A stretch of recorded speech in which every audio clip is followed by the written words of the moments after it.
Hello, friend. Henry Flowers here. Powerful Living Outreach Ministry. I'm flawed as hell. I got things going on in my life that I want nobody else to know about. And it's possible I got some things going on in my life that could land me in jail. And I doggone sure don't want the authorities to find out. But the bottom line is, I got real flaws in my life. I know about them, and I hope and pray that I'm the only one that ever knows about them. Yeah. And you know what else? You know what else I know? I know I ain't the only one. And I just wish more people would admit it. Henry Flowers here, Powerful Living Outreach Ministries. If you want to go anywhere you find podcasts, share this with somebody.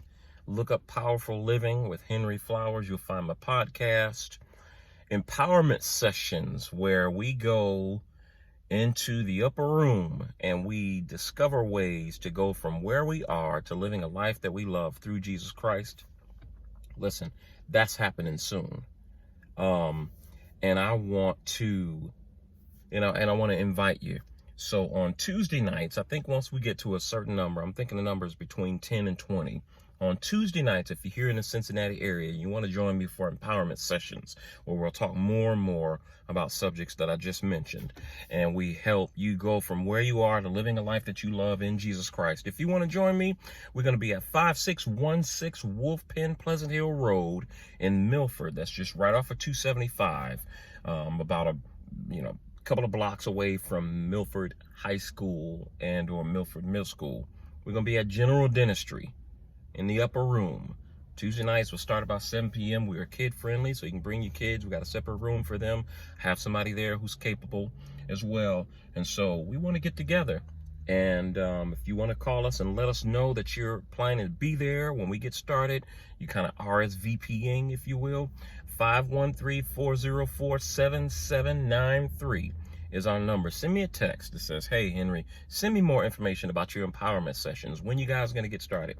I want to be able to come in and join you guys and find out how I can go from where I am to living a life that I love. And so these events are going to be open for everybody. Listen, bottom line is there are struggles that you have, that I have, and that all of us, don't want anybody else to know about. You see, I believe in Jesus Christ. I just met with a fellow who's on a search, right? He's searching Islam and he wants to know about this and he wants to know about that. And he's just trying to gather information. He's what we would call a seeker. And this brother and I just had a powerful meeting together where we just share some powerful things about our lives and things that we've been through. And that's one of the things that we just uncovered. I'm flawed and I'm just as flawed as everybody else. And I just wish other folks would just stop lying about it and just be honest and admit it.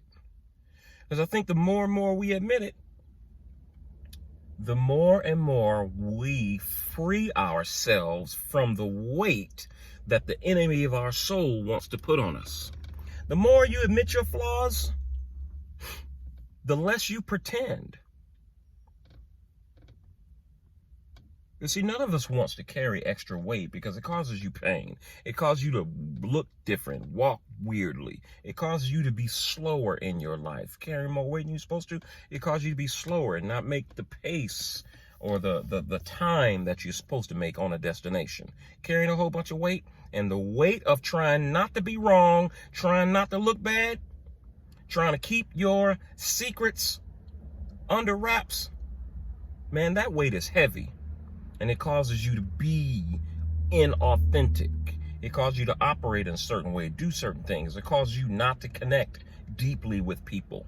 And it's possibly even your spouse and people that you say you love dearly. There are things about your past that you won't tell, or things about your present that you won't tell your spouse. I know I'm probably the only one. You know, going through these court proceedings, man, things got exposed. And I told you recently about, I've been going through a divorce, and you know, it just turned into a fiasco. It just ended up in, you know, just really what occurs to me as just a money grab.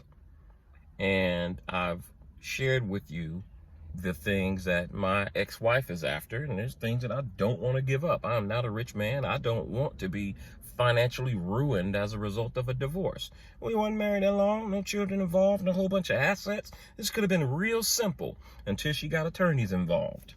And then that really changed things significantly.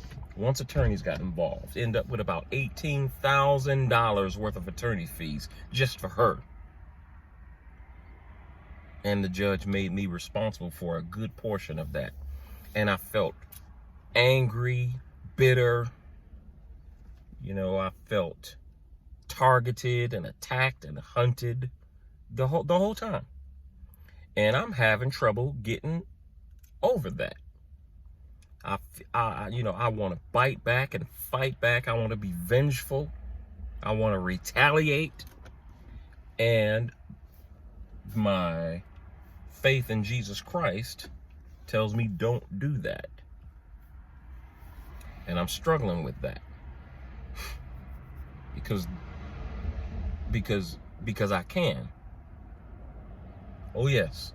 I can retaliate. And I can do it without getting caught. Just practically speaking, I can retaliate, and then there's things that I can do. And I also can be who I confess to be, and let my faith lead me and not my flesh. But I'm just telling you, I don't want to. I really don't want to. It's hard for me to think, let it go. It's hard for me to say, don't attack, don't bite back, don't retaliate. You know, trust God, let God do it. You know, it's hard for me to sit back and want to allow that to happen, because it's like easy for me to say, you know what, God, you got some other more important to do. Let me handle this. You got other stuff to do. I'll take care of this.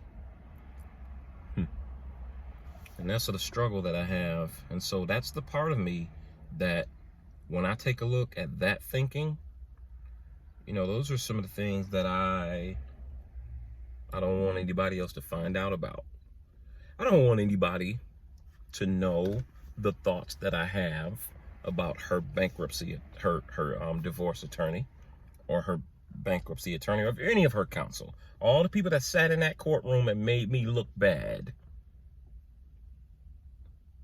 I don't want anybody to know the thoughts that I have about the things that I want to do to those people, just because they made me look bad. And they did, like for real. They painted me in a light that made me look evil and dishonest and deceitful. And there was nothing that I could do about it. And I don't like that. And some of the things that I had in my mind that I wanted to do in retaliation, man, it would have been justified. Because in my mind, I'm justifying these things, right? Just, who are you to do that to me? You know, but I sit back and I just take a look at my faith and say, as much as I want to retaliate, and as much as it is within me to do it, I also want to please God with my life.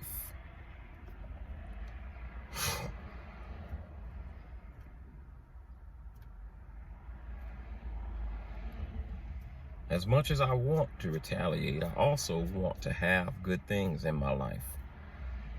And I've seen it enough over and over again, this principle of sowing and reaping. When the Bible says, whatsoever a man sows, that shall he also reap, like that thing. If you sow watermelon seeds, watermelons are coming up.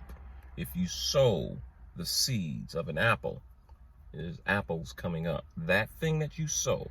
So if you sow violence, and I'm from Detroit, some of you who are from urban cities like that, you already know, violence never puts an end to violence. It just begets more violence. You kill my dog, I'm gonna slay your cat.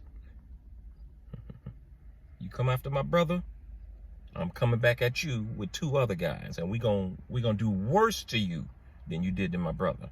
See, it escalates, and that's how that thing is, because of the flawed human nature.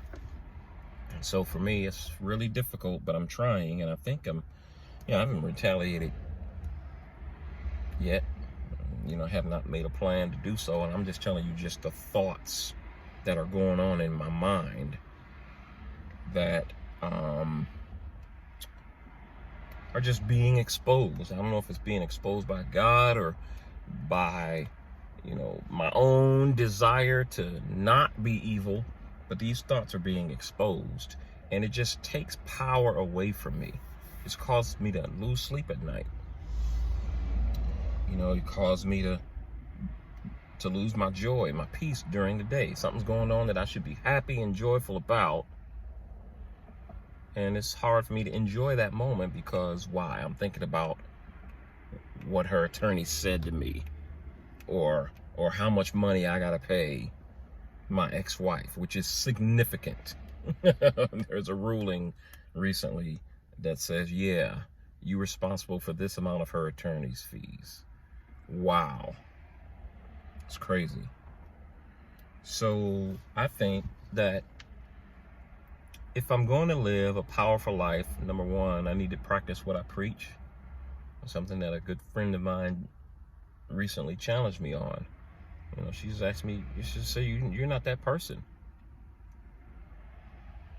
And what's different? What would be different if you did that than what you talked to me about what I wanted to do? That's how she confronted me. And so it's like, yeah, who do I want to be? Here's what I don't want to be. Y'all, my friend, listener, here's what I don't want to be. I don't want to be fake. I don't want to be fake. I've been around fake people for a long time. I grew up in a kind of a church setting. We didn't go to church every Sunday, but we went to a particular church. When we did go to church, we went to that particular church. And even as a kid, I just saw it's just a bunch of fake people. It's just fake. It's just fake.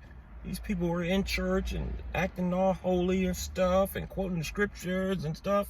And these same people would be back in the back of the church, in the backyard, doing drugs and all kind of stuff they was doing, all right there on the property.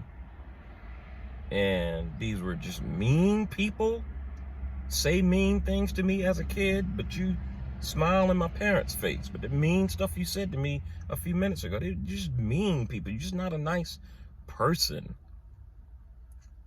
And I could just go on and on about my experience early on in church, and I find more and more that, many people just aren't interested in church because you know how they say, you Christians are hypocrites. Yeah. Well, you know what? The truth is everybody's a hypocrite. Everybody. And I just wish more people would admit it. Like, you'd have more freedom. You'd be more free in your life if you just admitted how flawed, how corrupt and depraved your nature is. The hypocrites. Hypocrite. Hypo. Under. Crit. Mask. We hide up under a mask as much as we can. Yes, we do. And I don't want to do that. I don't want to be the person. And because I'm in the transportation business, I experience this a lot. I don't want to be the person that's one way outside my car. And then once I get into my car, I'm driving like I own the road, being disrespectful, cut people off. Road rage is just an incident away before I'm chasing somebody down the road and doing God knows what. cutting people off, flipping people the bird, cussing them out, man. Just whole different person that you can become when you're in the car. Because it's this mask that protects you. This mask, this automobile, this steel mask, this motorized mask. It allows you to hide behind tinted windows and drive in a certain way, and hide behind the speed of your vehicle, or hide behind your ability to get away from somebody, and just be different than who you are on the outside. I don't want to be that way anymore. Because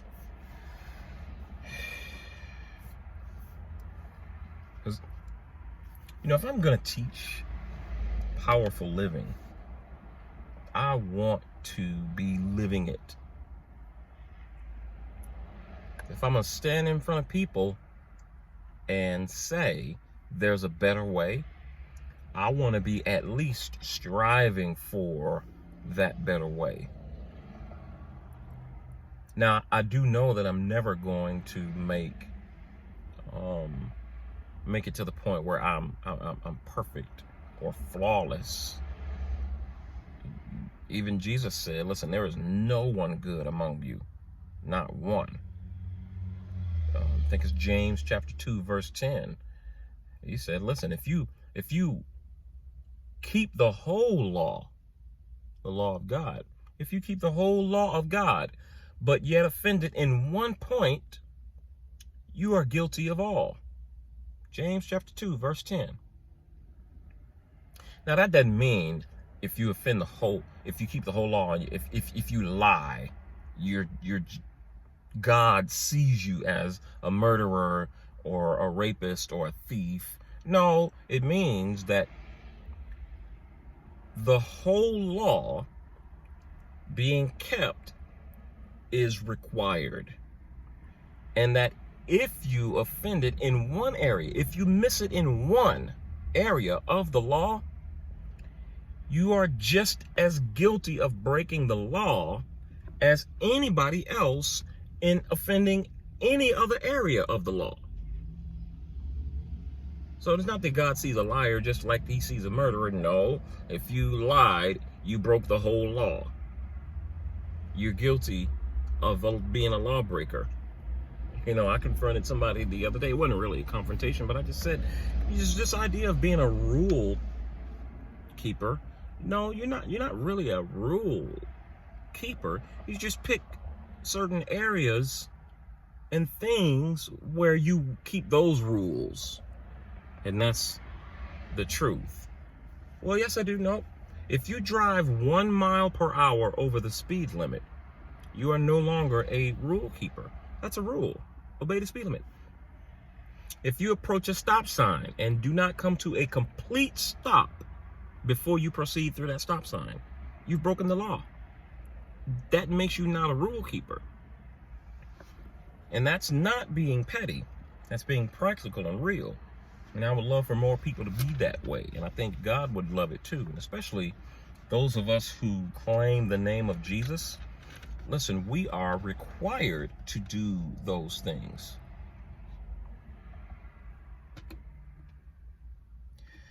So that's where I am today, just taking a look at my life and just looking at the rest of my life as I get the divorce behind me and I look forward to what's next.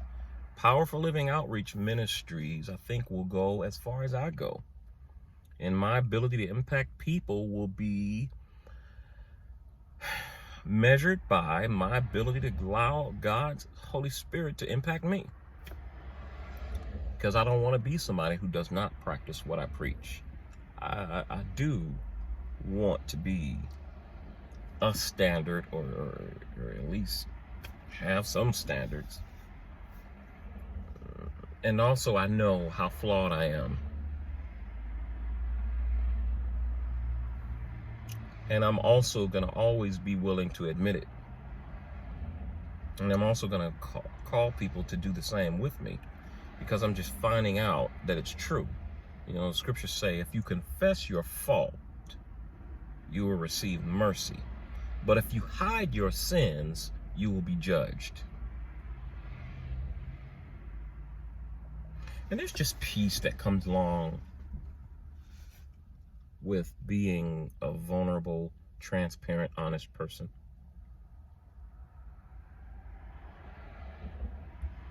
There's a freedom that comes along with just taking off the mask and just being who you are. There's a freedom that comes along with just giving up the effort that most people are on every day to try to not be wrong, to try to look good, and try to not look bad, and trying to be right. Those are the four things. Everybody, just in general, at any moment of the day, most people are trying to look good and be right, and they're also making efforts to not be wrong and not look good. There's efforts that we do on a regular basis to make those four things happen. I want to look good in front of people. I want to be right. And I don't want to look bad in front of people. And I don't want to be wrong. You ever been around that person and have a conversation with them and they just can't never admit that they were wrong? You love that person, don't you?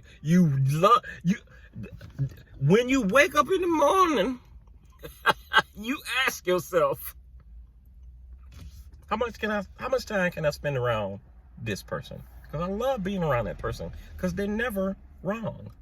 And they always got a way to spin things in a way that makes them look good and ends up that they are right.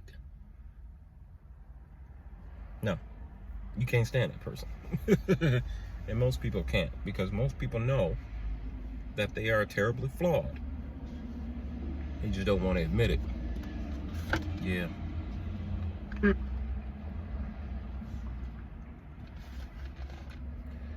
So how do we make progress as people?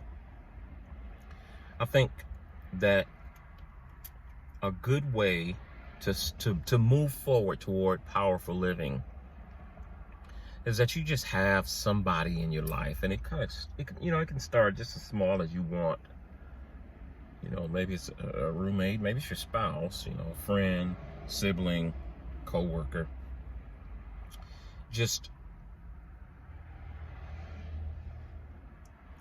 begin to create a culture of confession where you just say, I got these thoughts going through my head because this happened to me the other day and I didn't like it. And these are the things that I thought and felt about that person. And they don't have to respond. You just have a culture of listening. And this is somebody that you feel safe with. Because that's what happened between me and the brother that I just met with. I told him, I said, for years I saw church folks and I saw their flaws because I'm just an analytical person.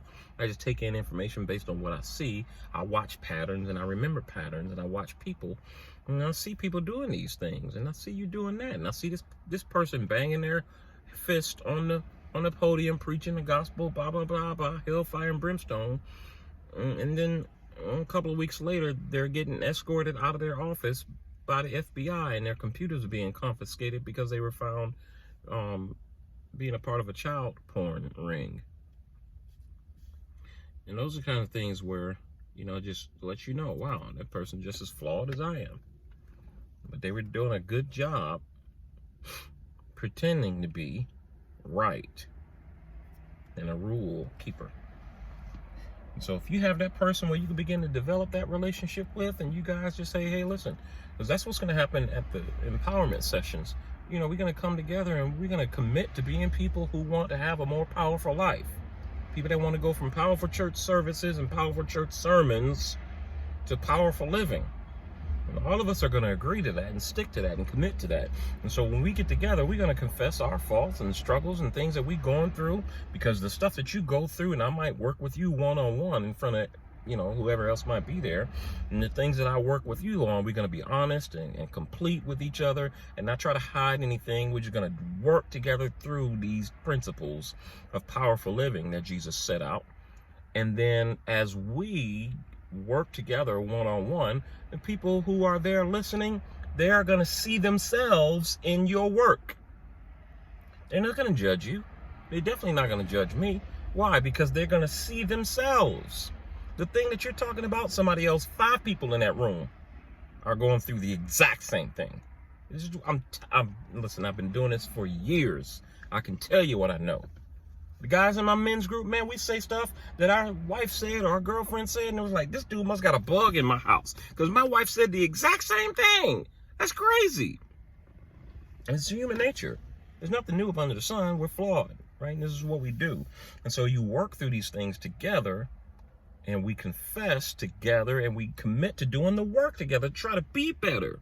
And as you and I are working together, people in the audience see themselves in you, and they say, wow, that's what I want. I want to be better. I want to do better. How do I do better? Okay, doing this, and that. All right, I'm going to try it. And then they come back the next week and say, man, listen, I tried it, man.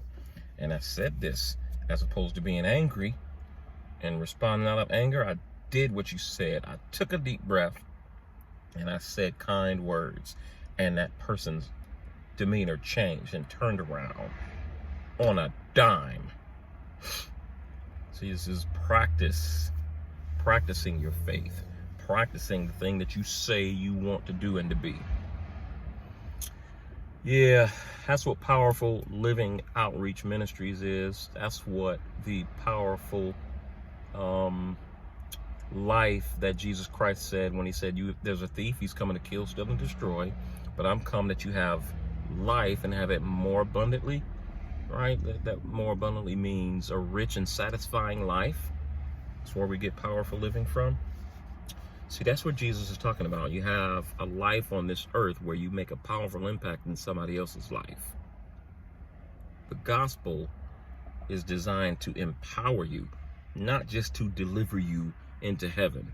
No, the gospel of Jesus Christ is designed to empower you for a rich and satisfying life on this earth while you're here. It ain't about going to heaven. Some of us so heavenly bound that we ain't no earthly good.